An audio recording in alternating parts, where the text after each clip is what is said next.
10 gram of ice at minus 20 degrees Celsius is kept into a calorimeter containing 10 gram of water at 10 degree Celsius. तो देखो एक calorimeter है, उसके अंदर दो सब्सटेंस है। एक क्या है तुम्हारा 10 ग्राम ऑफ आइस है और उसका टेम्परेचर है, आइस का टेम्परेचर है माइनस 20 डिग्री सेल्सियस। और दूसरा जो सब्सटेंस है वो है तुम्हारा 10 ग्राम ऑफ वाटर और उसका जो टेम्परेचर है 10 डिग्री सेल्सियस है। इन दोनों को मिला दिया गया है। The specific heat of water is twice that of ice. Water का जो स्पेसिफिक हीट है वो आइस के स्पेसिफिक हीट से ट्वाइस है, डबल होता है, ऐसा हम जानते भी हैं। When equilibrium is reached the calorimeter will contain. बोला जा रहा है कि जब इक्विलिब्रियम मतलब यहाँ पर थर्मल इक्विलिब्रियम की बात की जाती है, की जा रही है, तो फिर फाइनल मिक्सचर क्या क्या होगा ये बोला जा रहा है। तो देखो आपको पता है ये चार ऑप्शन यहाँ पर आपको दिए गए हैं। आपको पता है कि जब भी दो बॉडीज़ को मिलाया जाता है कैलोरीमीटर में, तो प्रिंसिपल ऑफ कैलोरीमेट्री बोलती है कि एक बॉडी हीट को गेन करेगा और दूसरा बॉडी उतना ही हीट लूज़ करता है। तो और ये प्रोसेस तब तक चलता रहता है कि जब तक कि दोनों का टेम्परेचर सेम ना हो जाए, दोनों बॉडी का टेम्परेचर सेम हो जाए। तो चलो यहाँ पर ये पहले बताओ कि कौन हीट को लूज़ करेगा और कौन हीट को गेन करेगा। तो यहाँ पर देखो 10 ग्राम आइस और इसका टेम्परेचर है माइनस 20 डिग्री सेल्सियस और दूसरा बॉडी जो है तुम्हारा वो है 10 gram water at 10 degree Celsius. तो देखो इसमें पहले तो ये बताओ कौन लूज़ करेगा और कौन गेन करेगा। तो देखो जिसका टेम्परेचर ज़्यादा होता है तो वो लूज़ करेगा, तो दिस विल लूज़ और this will gain energy heat. Ice जो होगा, क्योंकि आइस का टेम्परेचर माइनस में है तो हीट विल लोअर है, इसलिए ये क्या करेगा, this will gain energy heat. ठीक है, अब देखो पॉसिबिलिटी क्या होती है। पॉसिबिलिटी ये होगा कि इसका टेम्परेचर पहले 0 तक पहुंच जाए, है ना। इसका टेम्परेचर में चेंज, पॉसिबिलिटी जो है कि पहले तो इसका टेम्परेचर चेंज करो, आइस ही रहेगा, अभी फेज मत चेंज करो, केवल जब टेम्परेचर चेंज करो तो फेज मत चेंज करो। तो ये कितना हो जाएगा टेम्परेचर 0 डिग्री सेल्सियस। तो पहली पॉसिबिलिटी ये है। उसके बाद क्या होगा, अगर इसको और हीट मिलेगा, पहले तो ये चेक करना कि इतना हीट कितना हीट मिलता है, उसके ऊपर डिपेंड करेगा कहाँ तक जाएगा। लेकिन अगर और हीट मिला, अगर ये पूरा प्रोसेस हो जाने के बाद भी हीट मिलेगा तो फिर देन इसका फेज भी चेंज तुम कर देना। ठीक है, इसमें क्या पॉसिबिलिटी है, देखो इसका क्या पॉसिबिलिटी है, ये लूज़ करके टेम्परेचर, ठीक है, ये 0 तक जाए, पहले इसका पहले टेम्परेचर चेंज कर दो।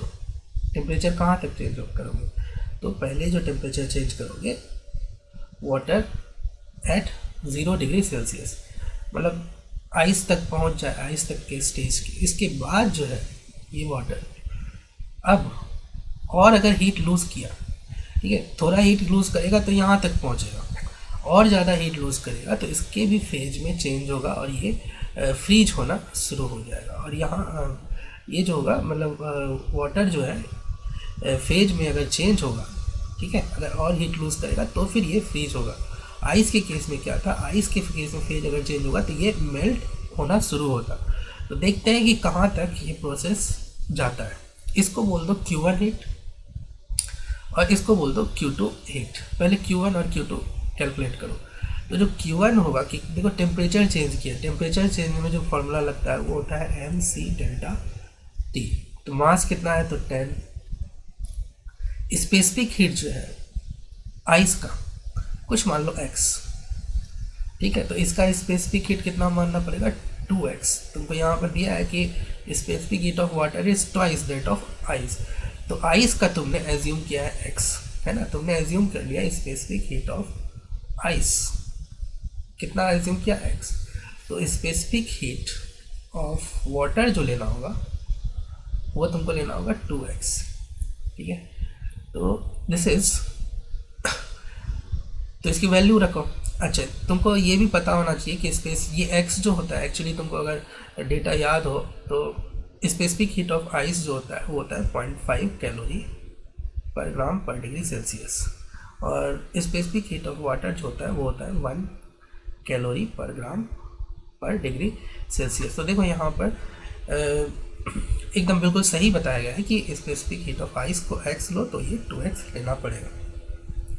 मैं देखो x लेके बनाता हूँ, चाहे तो तुम 0.5 और 1 लेके भी क्वेश्चन को सॉल्व कर सकते हो। c की जगह स्पेसिफिक हीट की जगह x डेल्टा t। अब देखो -20 और से 0 तक पहुँचने में टेम्परेचर में चेंज कितना होगा, फाइनल टेम्परेचर 0 -20, ठीक है। तो ये हो गया 200x की हीट की रिक्वायरमेंट है। इसको कितनी हीट की रिक्वायरमेंट है, तो दिस इज़ 200x। अगर इसको मिल जाएगा तो वो 0 तक पहुंच जाएगा। देखो हम पॉसिबिलिटी देख रहे हैं, है ना, वो कंपेयर करने के बाद ही पता चलेगा कि कितना हीट इसको मिलता है, एक्चुअली में मिलेगा। ये इसकी रिक्वायरमेंट है -20 से 0 डिग्री सेल्सियस तक जाने की। अब हम बात करते हैं इस केस की। वाटर जो है वो अगर टेम्परेचर चेंज करता है 10 डिग्री सेल्सियस से 0 डिग्री सेल्सियस, तो हीट जो लूज़ करेगा वाटर वो भी mc डेल्टा t करेगा। m कितना है, तो m इज़ 10, c इज़, देखो 2x लेना पड़ेगा तुमको यहाँ, specific heat 2x into delta t। Temperature कितना चेंज हुआ है, तो यार देख रहे हो तुम 10 to 0 है, 10 माइनस 0, यहाँ पर इनिशियल माइनस फाइनल करना पड़ेगा लॉस के केस में। तो जो हीट लॉस हुआ है वो कितना है यहाँ पर, तो दिस इज 200x। अब देखो यहीं से तुम देखो कि ये 200x रिलीज़ करने पर वाटर का जो टेम्परेचर है वो 10 से 0 डिग्री तक पहुंच जाता है। 10 ग्राम वाटर जो है इस स्टेज से इस स्टेज में पहुंचने के लिए 200x हीट रिलीज़ करता है ना, देता है, देने के लिए तैयार है। और ये जो है आइस जो है वो -20 डिग्री सेल्सियस से 0 डिग्री सेल्सियस में जाने के लिए इसको 200x की रिक्वायरमेंट है। तो दोनों की इसकी रिक्वायरमेंट ये फुलफिल कर देगा, मतलब दोनों एक दूसरे को दोनों की रिक्वायरमेंट पूरी हो जाती है, है ना। इस स्टेज से इस स्टेज जाने में जो रिक्वायरमेंट है 200x रिलीज़ करेगा, और यहाँ से यहाँ तक आने में 200x की रिक्वायरमेंट है हीट की, एनर्जी की। तो जितना एनर्जी रिक्वायरमेंट है आइस को उतना वाटर दे देगा। तो दोनों इस स्टेज पे अगले स्टेज पर पहुंच जाएंगे, और उसके बाद देखो टेम्परेचर दोनों का सेम हो गया है, यहाँ पर टेम्परेचर है ना, दोनों कहाँ पे अगले स्टेज में पहुंच जाएंगे, दोनों का टेम्परेचर सेम हो गया है। तो फर्दर जो है अब कुछ भी चेंज नहीं हुआ, टेम्परेचर अगर सेम हो गया तो हीट का लेन देन बंद हो जाएगा, और दैट इज़ वाई अब कोई टेम्परेचर में चेंज नहीं होगा। तो देखो फाइनल स्टेज में तुम्हारे पास क्या बना, 10 ग्राम आइस और 10 ग्राम वाटर, ठीक है। आइस यहाँ फेज चेंज नहीं हुआ, ध्यान दो, कोई भी ये प्रोसेस नहीं होगा, ये प्रोसेस नहीं होगा।